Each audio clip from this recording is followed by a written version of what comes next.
4월 24일 금요일 신명기 9장 9절부터 21절까지의 말씀입니다. 하나님은 이스라엘 백성을 애굽에서 나오게 하셔서 호렙산까지 인도하셨습니다. 그리고 하나님의 백성이 지켜야 할 토라, 곧 율법을 주셨지요. 인간의 역사상 아주 엄숙하고 경건하고 의미심장한 순간입니다. 그런 역사적인 순간에 엄청난 사건이 하나 발생합니다. 토라를 받는 동안 이스라엘 백성은 하나님이 그토록 가증스럽게 여기시는 일을 벌렸습니다. 아론에게 달려가서 모세가 없어졌으니 모세 대신 우리 앞에서 걸어갈 신을 만들어 달라고 요청을 하였습니다. 여기서 잠깐 가나안 땅을 앞에 두고 모세는 뼈아픈 과거의 사건을 굳이 드러내는 이유가 무엇일까요? 그것은 다시는 그렇게 살지 말라는 것입니다. 가나안 땅을 앞에 두고 적진 깊숙이 들어가서 전쟁을 수행하여야 할 백성들에게 다시는 그런 실수를 범하지 말라고 당부하는 것이지요.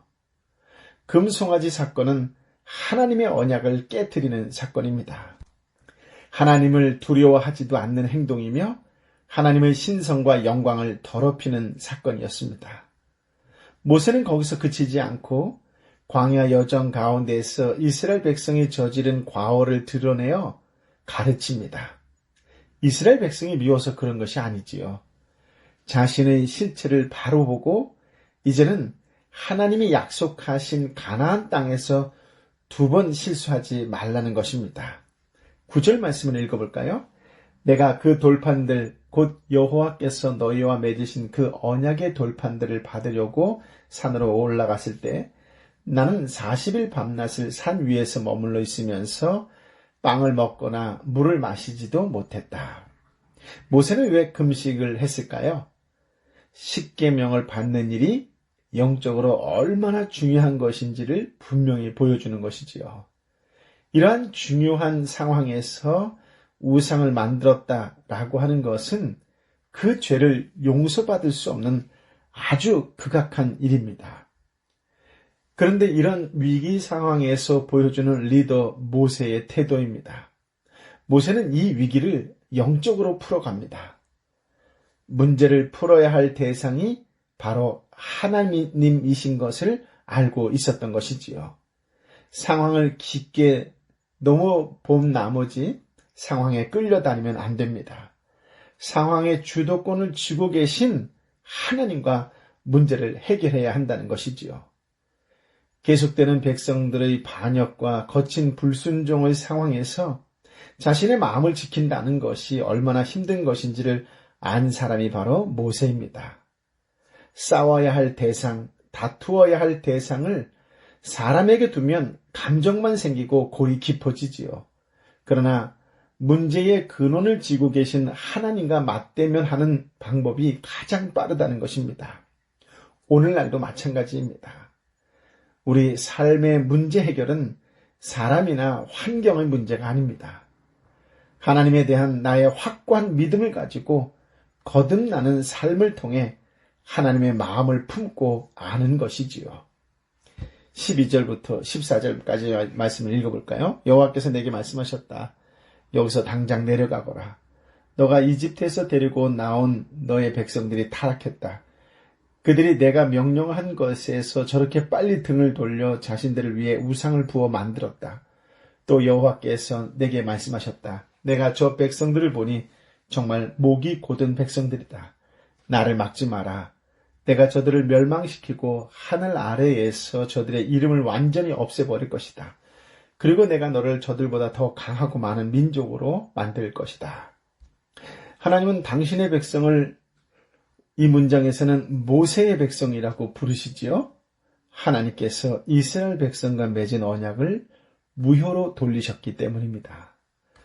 모세는 언약이 파괴되었다는 의미를 전달하기 위해 두 돌판을 깨트리는 장면이 17절에 나오지요. 불과 40일 전에 하나님의 말씀을 듣고 두려워 떨며 오직 여호와 하나님만을 섬기겠다고 3번이나 반복해서 동의했건만 이미 다 잊어버린 것입니다. 그들이 얼마나 목이 곧은 백성인지를 보여주는 단적인 예이지요. 하나님이 이스라엘 백성들을 훈련시키는 이유는 딱 한 가지입니다. 더 나은 하나님의 백성이 되라는 것입니다. 그런데 갈수록 태산인 사람들이 바로 이스라엘 백성입니다. 겪어보면 겪어볼수록 속성과 습성 그리고 인격이 형편없습니다. 하나님께서 오죽하면 모세야 나 막지 말아라, 정말 막지 말아라 라고 말씀하십니다. 무슨 뜻일까요? 나를 막지 말라는 말씀은 이스라엘 백성을 벌하지 말아달라는 간청이나 기도를 하지 말라는 뜻입니다. 왜 그러셨을까요? 목이 뻣뻣한 이스라엘은 하나님의 분노를 사기에 충분하였습니다. 인간의 언어를 빌리자면 하나님의 마음에 상처가 되었습니다. 오늘 이 시대의 가장 안타까운 점이 무엇인 줄 아세요? 인권 하면서 하나님의 마음에 상처를 남긴다는 것입니다. 신권이란 말이 있는지 모르겠지만 신권보다 인권이 더 우위에 있다는 사실이지요. 인권 중요합니다. 그러나 신권이 더 중요합니다. 인권이 아무리 중요하고 귀해도 하나님의 말씀보다는 중요하지 않다는 말이지요. 사실 인권만 강조하다 보니 세상이 거꾸로 돌아가는 것입니다. 인권만, 인간 계획만 강조한 나머지 인정도 없고 배려도 없고 사랑도 없는 세대가 되어버렸습니다. 하나님도 없고 오직 자기 주장만 주장하고 자기 의만 드러내는 세대로 변해가고 있는 것이지요. 소망이 없습니다. 희망이 없어요. 진정 성도라면, 진정 그리스도인이라면, 진정 하나님의 사람들이라면 지금 소망이 없는 세대, 희망이 없는 이 세대를 위하여 울며 부르짖으며 기도해야 될 줄 믿습니다. 15, 16, 17절을 읽어볼까요? 그리하여 나는 뒤돌아 불붙은 산에서 내려왔다. 언약의 두 돌판이 내 손에 있었다. 내가 보니 너희가 너희 하나님 여호와께 죄를 짓고 송아지 모양으로 우상을 부어 만들었는데 이것은 너희가 여호와께서 너희에게 명령하신 그 길에서 너무나 쉽게 돌아선 것이었다. 그리하여 내가 두 돌판을 내던져 너희 눈앞에서 산산조각을 냈다. 모세가 두 돌판을 가지고 내려올 때도 하나님의 살은 아직 불타고 있었어요. 그러나 이스라엘 백성은 금송아지 앞에서 광란의 축제 절기를 지키고 있었습니다. 모세는 백성이 만든 금송아지 형상을 보는 순간 손에 있던 언약의 돌판을 깨뜨렸습니다. 이것은 하나님과 이스라엘 백성 사이에 맺은 언약이 파괴되었다는 것을 선언하는 상징적 행동이지요. 18절부터 20절 말씀을 읽어보겠습니다. 그리고 나서 나는 다시 한번 여호와 앞에 40일 밤낮을 먹지도 마시지도 않고 엎드려 있었다. 너희가 여호와께서 보시기에 악한 일을 행해 그분의 진노를 자아내는 그 모든 죄를 저질렀기 때문이다. 내가 여호와의 진노와 분노를 두려워하는 것은 그분이 너무나 진노해 너희를 멸망시키려고 하셨기 때문이다. 그리고 여호와께서는 너무나 진노하셔서 아론을 죽이려고 하셨다. 그러나 그때 나는 아론을 위해서도 기도했다. 제사장의 기본 임무는 사람을 하나님께로 인도하는 사람이지요. 예언자의 기본 임무는 하나님이 하신 말씀을 인간에게 전하는 것입니다. 그리고 또 다른 역할이 있다면 하나님의 백성이 죄사함을 받도록 중재자 역할을 감당해야 한다는 것이지요. 모세는 예언자로서 하나님의 말씀을 가까이에서 받은 자입니다. 쉽게 말하면 예언자는 하나님과 친밀한 자여야 한다는 것이지요. 친밀하다는 것은 기도가 깊기도 하지만 기도가 하나님을 감동시키고 기도가 문제를 해결한다는 것을 몸소 알고 실천했다는 것입니다. 모세는 하나님의 말씀을 가감없이 이스라엘 백성에게도 전하였지만 그것으로 끝나는 것이 아니라 동시에 이스라엘에게 진노하시는 하나님 앞에서 목숨을 걸고 용서를 구했습니다. 모세는 다시 처음 율법을 받을 때처럼 산에 올라가서 금식했습니다. 모세가 다시 한번 40일을 기도했다라고 하는 것은 죽음이 눈앞에 다가와도 고통이 눈앞에 다가와도 백성의 목숨을 구하기 위하여 자신의 목숨을 걸었다라고 하는 뜻입니다. 이전의 금식이 율법을 받기 위한 것이라면 지금의 금식은 백성의 죄를 용서받기 위한 중보사역을 감당하기 위한 것이었습니다. 모세의 이런 노력이 있을 때 하나님과 이스라엘 백성 사이에 파기된 언약은 회복될 수 있었습니다. 모세는 백성의 죄가 얼마나 큰 죄인가를 알기 때문에 하나님 앞에서 엎드리지 않을 수 없었던 것이지요. 모세는 산에 올라가서 하나님의 진노와 분노에 크게 두려웠지만 중보기도를 멈출 수 없었습니다. 결국 하나님은 모세의 기도를 받아주셨습니다. 그렇습니다. 기도가 아니면 사람도 하나님도 감동시킬 수 없습니다. 기도는 하나님의 마음을 움직이는 유일한 길입니다. 호렙산에서 내려온 모세는 하나님께 아론에게 진노하시는 것을 보았습니다. 진노하시려는 것을 보았습니다. 아시다시피 모세를 대신하여 백성을 지도하는 막중한 책임을 맡고 있었으면서도 우상을 만들어 섬기자는 백성의 요구를 적극적으로 저지하지 못했기 때문이지요. 아론은 여호와의 대제사장으로서 자신의 신분에 걸맞지 않은 행동을 한 것입니다. 그럼에도 불구하고 모세는 아론을 위해서도 중보기도를 했다라고 하는 것입니다. 21절을 마저 읽어볼까요? 나는 또 너희가 만든 너희 죄악의 산물인 송아지들을 가져다가 불에 태워버렸다. 그리고는 부스와 흙처럼 가루를 내 산 아래로 흘러가는 시냇물에 뿌렸다. 백성들이 만든 신의 형상은 금송아지 모양이었어요. 다산과 풍요로움을 상징합니다. 다시 한번 확인할 수 있는 것은 우상 숭배뿐만 아니라 우상을 만든 일 혹은 우상을 소지하는 일 자체도 죄악이라고 하는 것입니다. 모세는 하나님의 말씀에 따라 금송아지를 가져다가 불에 태워버렸습니다. 그리고는 부스와 흙처럼 가루를 내 산 아래로 흘러가는 시냇물에 뿌렸습니다. 무슨 뜻입니까? 우상의 무력성, 우상 숭배에 발본색원하여 해야 한다는 절대적 필요성, 백성 자신이 완전히 멸망당할 죄를 저질렀음을 보여주기 위한 조처였던 것이지요. 모세는 하나님의 진노를 막기 위해 최선을 다했습니다. 이스라엘 백성들은 치명적인 약점을 가지고 있었습니다. 그것은 환경과 조건을 크게 볼 뿐 그것보다 더 크신 하나님을 볼 줄 몰랐습니다. 두려움의 지배를 받으면 한 걸음도 앞으로 나아가지 못하고 그 자리에 주저앉았지요.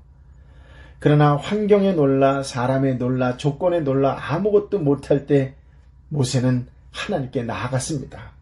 하나님과 마치 줄다리기라도 하듯 꼭 놓치지 않고 붙드는 것이 있었습니다. 그것이 무엇일까요? 그것은 하나님의 언약이었습니다. 하나님은 아브라함과 이삭과 야곱에게 가나안 땅을 기업으로 주시겠다고 약속하셨습니다. 모세는 그 약속을 붙들었습니다. 모세는 백성들이 사고 칠 때마다 하나님 잘못을 보지 마시고 하나님의 언약만 기억해달라고 중보기도 하였던 것이지요. 이것이 정말 중요합니다. 왜냐하면 언약에 기초한 모세의 기도를 하나님이 응답하시지 않으신다면 구원에 이를 사람이 아무도 없기 때문이지요. 모세는 값없이 은혜로 언약 맺으신 이 백성을 불쌍히 여겨달라고, 긍휼히 여겨달라고, 하나님 긍휼히 여겨 주시옵소서, 불쌍히 여겨 주시옵소서라고 기도합니다. 이스라엘 백성이 범죄할 때마다 언제나 하나님께 엎드려 긍휼을 호소하며 기도하는 모세, 심지어 백성이 자신을 대적하고 원망할 때도 기도했던 모세, 눈물과 생명을 무릅쓰는 금식기도로 가나안 땅까지 인도한 모세처럼 이 시대가 아무리 패역한 세대라 할지라도 깨어 금식하며 나라와 교회와 가정과 자녀들을 위해 기도하는 하나님의 약속을 붙잡고 승리하는 믿음의 성도들이 되시기를 예수님의 이름으로 축복합니다. 아멘. 아버지 하나님, 참으로 귀한 말씀, 생명의 말씀을 주시니 감사합니다. 아버지 하나님, 돌이켜보아도 하나님의 은혜였습니다. 하나님의 은혜가 아닌 것이 단 하나도 없습니다. 하나님의 은혜가 없었다면 지금 이 자리에 존재하지도 않았을 것입니다. 감사합니다. 감사합니다. 오 살아계신 주님만을 찬양합니다. 하나님의 은혜를 기억하며 그 하나님의 은혜를 이제 세상 속에 나아가 나누어주고 또 나누어주는 축복의 통로가 되게 하여 주옵소서. 말씀을 묵상할 때마다 하나님의 사랑이 얼마나 위대하고 하나님의 분노가 얼마나 무서운지도 알지만 끊임없이 하나님의 말씀을 따르지 않고 이기적이고 자기중심적으로 행동하는 목이 곧은 나의 모습을 발견합니다. 주여, 주여, 이 죄인을 불쌍히 여겨주옵시고 다시 한번 말씀에 붙들려 사는, 말씀에 순종하는 그리스도의 한 사람, 성령의 한 사람, 하나님의 한 사람이 되게 하여 주옵소서. 말씀에 순종하는 자가 되게 하여 주옵소서. 하나님이 기뻐하시는 말씀의 사람이 되게 하여 주옵소서. 오늘도 세상 속에서 어느 곳에 있든지 모세가 그랬던 것처럼 상황 환경을 뛰어넘는 중보기도하며 나가는 믿음의 사람이 되게 하여 주옵소서. 아버지 하나님, 아파하고 신음소리밖에 낼 수 없는 하나님, 내 사랑하는 형제를 불쌍히 여겨주옵시고 예수 그리스도의 피로 덧입혀 주옵소서. 일어나게 하여 주옵소서. 예수의 이름으로 치유하여 주옵소서. 예수의 이름으로 회복되게 하여 주옵소서. 예수의 이름으로 열릴지어다. 예수의 이름으로 열릴지어다. 이제는 길이요 진리요 생명 되신 우리 주님 예수 그리스도의 은혜와 아버지 하나님의 크신 사랑과 성령 하나님의 위로 역사 교통 충만하시니 이제 어떤 상황과 환경 속에서도 중보기도하는 한 사람으로서 예수의 이름으로 당당히 살아가는 그 한 사람으로서 하나님이 기뻐하시는 말씀의 사람이 되겠습니다. 기도의 사람이 되겠노라고 결단하는 하나님의 사람들 한 사람 한 사람 머리 위에 저들의 삶토와 저들의 일토와 저들의 눈물로 애통하는 심령으로 함께 기도하는 동역자들과 또 기도를 함께하는 감당하는 하나님의 사람들과 이 땅과 열방의 선교사님과 선교지 위에 함께하여 주옵기를 간절히 축원하옵나이다. 아멘.